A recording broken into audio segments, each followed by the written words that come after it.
Hey guys, it's Carly, and today I'm back with my March reading wrap up, and then I'm kind of in a reading slump, so I'm gonna just pick my April TBR with you guys because my March reading wrap up consists of one book. I read one book the entire month of March. Wasn't a great reading month for me. I'm kind of in a reading slump, and I also kind of did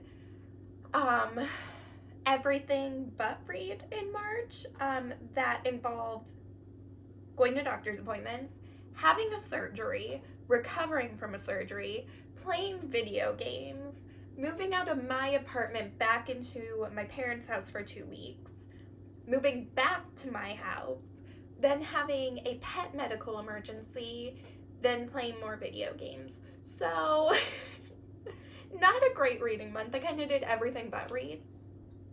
And the one book I did read took me legitimately the whole month to read. It was so bad, but I do love the book. So we'll just start with my March reading wrap up. So for the month of March, I read the book Love on the Brain by Ali Hazelwood. So I believe in my March TBR, I said this was like enemies to lovers, fake dating, co-workers type things. There's no fake dating in this. They are very much hooking up through the second half of this book. They're not fake dating, but it is enemies to lovers, and it is kind of like miscommunication, like, you know, that trope of like miscommunication, a trope of enemies to lovers, that sort of thing. But yeah, I really like this book. I gave it 4 out of 5 stars. I don't think I liked it. Well, I was about to say I don't think I liked it as much as The Love Hypothesis. I didn't like it as much as The Love Hypothesis. I gave The Love Hypothesis 5 stars. I gave this one 4 stars.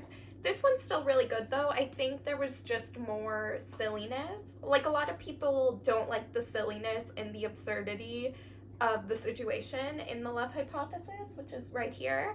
But I love that sort of thing. Like, give me all the silliness, stupidness. That's what I love, okay? I did like the silliness of The Love Hypothesis more. I found more humor in The Love Hypothesis. But I still really like Love on the Brain. It was just like more of a, there were less ridiculous situations in Love on the Brain, but I still liked it. I gave it 4 out of 5. I also learned pretty quickly on in this book that it is not fake dating, so it's enemies to lovers and miscommunication, and that's kind of it. There is no fake dating involved, which I don't mind. I've read a lot of fake dating sort of books lately, so I don't mind there not being fake dating in this one. But yeah, this was the only book I read in March. And it legitimately took me from like March 3rd to March 25th. I think I finished it yesterday.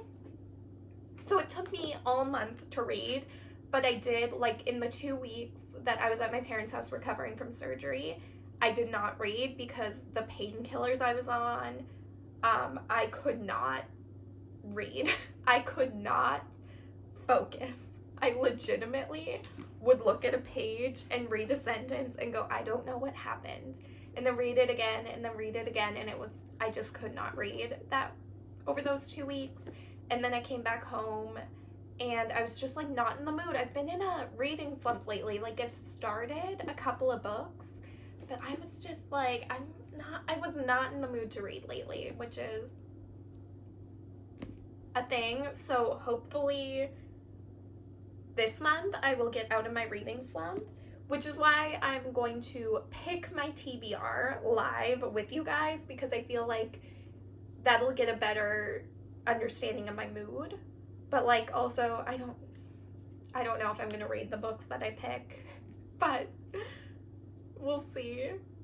So now we're gonna move on to my TBR for April. So for the month of April, there are a couple of books that I'm currently reading that I want to finish. So the first one is A Torch Against the Night by Sabaa Tahir. So this is the second book in an Amber in the Ashes series. I've already started this book. This was one that I started last month and then just put down and couldn't pick back up. But I did start this one again yesterday, and I do feel like a lot more into it now, which is good.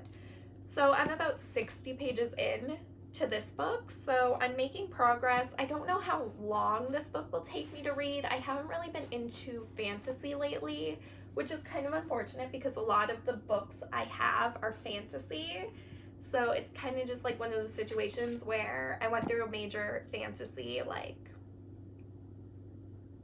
I went through a fantasy kick, bought a bunch of fantasy books, and now I'm like, I don't want to read long books. And all the fantasy books, I don't want to say all, majority of the fantasy books I have are longer, and I just like, I don't want to read long books right now. So I'm kind of in that sort of situation where long books are intimidating me. But this one, it's longer. It's like over 400 pages, but I've already started it, and it's like really quick. The words are big, the pages are big, so I think it'll be okay. And if I'm struggling to get through that one, I also have a romance book that I'm currently reading. I'm borrowing it from Libby, I'm borrowing it from my library using Libby, and that is the Dating Playbook by Farah Roshan. So that is the second book in the Boyfriend Project series. I read the Boyfriend Project in February, and the Dating Playbook is the second book in that series. It was available right away on the Libby app, so I just borrowed it, and I'm gonna hopefully get through it pretty quickly. I like borrowing books on Libby that I can take on my phone, because then when I'm on like my lunch break at work or I'm at a slow period during work, I can just take out my phone and read my book on my phone, right? So it's pretty easy, and I do tend to go through my Libby books and my ebooks quicker than physical copies because I have the flexibility to just pull it out quickly at work when I have a minute and read like a chapter. So I feel fairly confident that I'm going to get through that book. So that book, the first book focused on Sahima. The second book focuses on Taylor, so I'm going to read Taylor's story in the Dating Playbook, and I'm pretty excited about that one. So yeah, those two books I am confident that I'll get through hopefully this month because I've already started them, so I would like to finish them, because last year I got into a major reading slump where I was starting a bunch of books and then putting them down and never picking it up. And I finally gone through my Goodreads and looked at those books and either finished them or just DNF them. So hopefully I can keep finishing these two books, and if I'm not going to finish them, I'll DNF them, because I don't want to keep a book on my Goodreads, or I know it's like seems like ridiculous, and I'm like, I just don't want it to be currently reading on Goodreads if I'm not reading it and I put it down and I have no intention of picking it up for who knows how long. Then I'll just DNF them. Like, I DNF a lot of books that I pick up again and read and finish. So DNFing for me isn't like a, oh my god, I hate this book so much, I'm never going to finish it. My DNF category on Goodreads is a lot of like, I started this book and I'm just like, I'm not in the mood. So I DNF'd it. Maybe I'll pick it up later. So we'll see. Hopefully I can get through those two books, and I think I might pick one or two other books just like kind of right off my shelf and just see if I can get through them. Now, because I'm in a reading slump, I'm not like super, I don't want to pick anything up that's like super long, so I think I'm going to go to like my shorter books, and I don't want to pick up anything that's like too heavy. And I've also been reading a lot of fiction. I've been reading so much fiction, and I have so many non-fiction books, and it's like maybe I'll pick up a couple shorter non-fiction books this time. We'll see. But I'm just gonna kind of see what I feel like here. Okay, so I picked two more books off my shelves. They're both kind of shorter, and they're both kind of like, well, one of them's been on my shelf for a long time. I've had it for a long time. The other book hasn't been on my shelf for very long, but it's part of a really long series that I'm like kind of itching to get through. So the first book is Stunning by Shara Shepherd. This is the, I don't even know, 1, 2, 3, 4, 5, 6, 7, 8, 9. This is the Okay, so it goes in between 1, 2, 3, 4, 5, 6. This is this is the 10th book in the Pretty Little Liars series.